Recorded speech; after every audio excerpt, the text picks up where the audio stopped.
Hey guys, what's up? My name is Chaotic and welcome back to another Grand Theft Auto 5 video here on my channel. Now in today's video, I'm going to be doing a buyer's beware, just warning you guys about one or two of the new vehicles now available in GTA Online with the Smuggler's Run update, and explaining a few reasons why you guys should probably save your money and avoid buying them. And alongside this, I'm also going to be explaining which hangars you should probably avoid buying as well. There are a few things worth bearing in mind with them and their locations, but we'll get into that a little later on. First of all though, as I'm sure you guys know by now, when the Smuggler's Run update was released yesterday, a total of 9 new vehicles were made available in online, those being 7 aircrafts and 2 new cars. But in case you guys didn't know, the update itself actually has 20 new vehicles in total, but 11 of those aren't available to purchase right now, but will be made available at a later point through special events as drip-fed content. So this is definitely worth bearing in mind before you go out and spend all your money on the new aircrafts and vehicles that were made available yesterday in the Smuggler's Run update, as there are still some really good aircrafts and other vehicles coming over the next few weeks. Anyway, but with that being said, let's get straight into things then and start things off with the first vehicle you should avoid buying. That being the new Havoc helicopter. Now straight away, I know you guys may disagree with this. After all, it is a pretty cool helicopter. It's the smallest one in game. It's also reasonably fast as well. In fact, it may even be the fastest helicopter in game, but don't quote me on that. It's also very nimble, very easy to control, and very agile as well. And overall, it's just a nice one to fly around with. It also has a few upgrades too, and you can fit a minigun to it.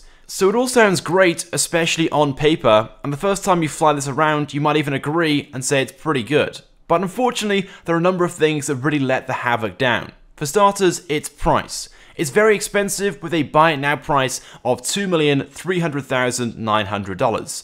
Making it one of the more expensive helicopters in game. But then of course, by the time you upgrade this thing and fit all the other customizations, such as the minigun, the countermeasures, and everything else available for this, you'll be spending an extra $300,000 to $400,000 minimum. And at this stage, you've now spent more than $1 million on this than you could have on the Buzzard. And personally, the Buzzard has a lot more advantages to owning than this one. So of course with this update you can now store Pegasus aircrafts like the Buzzard in your hangar, and they're now classified as Pegasus vehicles.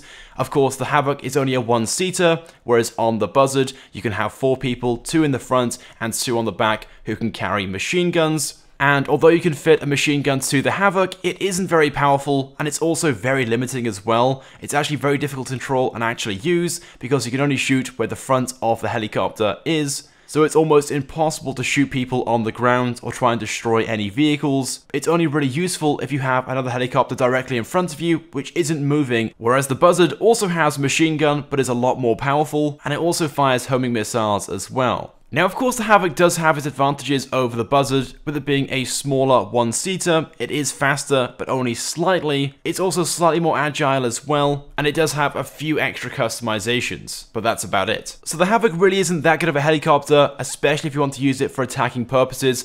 It's more of one of those things you can just use to have some fun with and fly around from A to B, but don't expect to use it for much more than that. Moving on though to the second aircraft in this update, I'd also recommend not buying, this being the Alpha Z1. Now again, I'm sure there are people watching right now who will also disagree with this one, because the Alpha Z1 is the smallest plane in game. It's also pretty cool as well, and it's reasonably fast, but most importantly, it is very, very agile. This thing is perfect for stunting. But apart from that, that's all this plane is good for.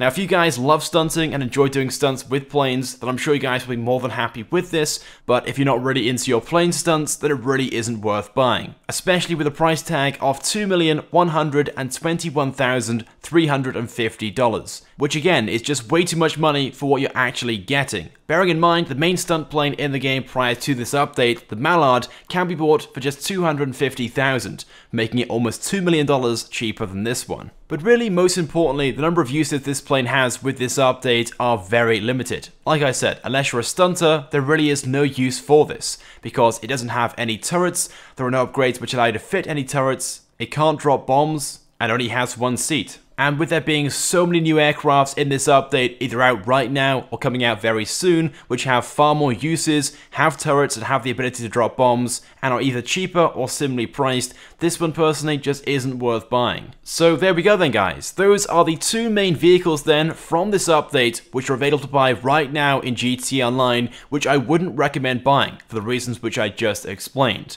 Now as I said, there are still loads of aircrafts and other vehicles coming over the next few weeks, one or two of those, again, which aren't really that good and aren't really worth buying, but we'll talk about those once they're available in-game. Let's move on now to the hangars themselves. Now, as I'm sure you guys know, there are 5 hangar options available, 2 at the main airport and 3 in the military base. Now yesterday when the update first came out, I straight away purchased the most expensive hangar at the military base for $3.5 million. For a few reasons, number one being it's at the military base, so for the first time ever, we can now own a property inside, and of course go inside with low level clearance. And number two, because it's the most expensive. You'd expect the most expensive one to be the best one. And from what I've seen, most people who have the money to do so also purchase the most expensive one at the military base like myself. But in hindsight, it is not the best purchase. Now, reason number one, you're spending almost $2 million more on the most expensive one than the cheapest one, which is just $1.2 million down at the airport, but there are no differences between either of these apart from the location.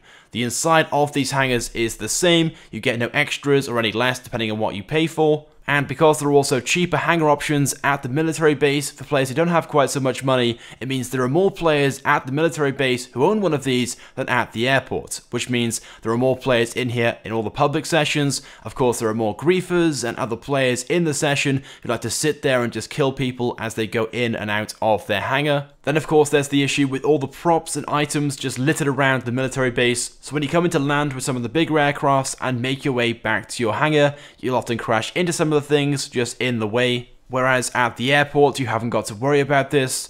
One of the most annoying things that really bothers me is the fact that when you leave your hangar and you call your mechanic to request a vehicle, that vehicle doesn't go to your nearest location but instead one of the roads on the other side of the military base, which takes almost 2 minutes to run to go and retrieve your vehicle. And if you try to steal another vehicle in the military base to make your way to that location or just move away from wherever you are, this will give you an instant 2-star wanted level. And because you're at the military base, you also have to be extra careful what you're doing, whether you're on foot or in one of your aircrafts. If you accidentally shoot or fire any of your homing missiles and stuff like that, that will also give you an instant wanted level. And on top of all of this, I also feel like the airport is a better location overall because it's more accessible from the city, where most players spend most of their time at. But there is one thing which I will say about owning a hangar at the military base, that being that if other players who are trying to grief or kill you in the public session and they don't own a hangar at the military base, it means when they chase after you to try and kill you or blow you up,